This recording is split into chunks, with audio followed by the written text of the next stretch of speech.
অষ্টম শ্রেণী ভূগোল ইতিহাস প্রশ্ন, যেখানে পূর্ণমান 50, সময় 1 ঘন্টা 30 মিনিট, 2025 সেকেন্ড ইউনিট। চিরস্থায়ী বন্দোবস্ত চালু করেন কর্নওয়ালিস। ভারতে প্রথম সুতির কাপড় কারখানা গড়ে ওঠে বাংলায়। বিধবা বিবাহ আন্দোলনে অগ্রণী ভূমিকা পালন করে বিদ্যাসাগর। সিপাহী বিদ্রোহ হয়েছিল 1857 সালে। দাদন বলতে বোঝায় অগ্রিম অর্থ। প্রথম পাটের কারখানা চালু হয়েছিল রিসলাতে। নীলদর্পণ নাটক লিখেছিল দীনবন্ধু। বাংলায় কি ইজারাদারি ব্যবস্থা চালু করেন ওয়ারেন হেস্টিংস। রাখি বন্ধন চালু করেছিল রবীন্দ্রনাথ। ভারতের রেলপথ চালু হয়েছে 1853 16 এপ্রিল।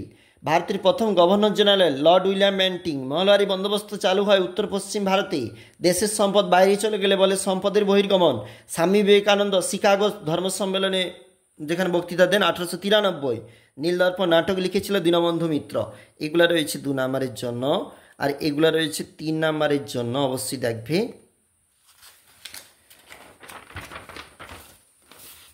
এটা হচ্ছে পরবর্তী পেজ, যেখানে পরবর্তী প্রশ্ন রয়েছে 5 নম্বরের প্রশ্ন।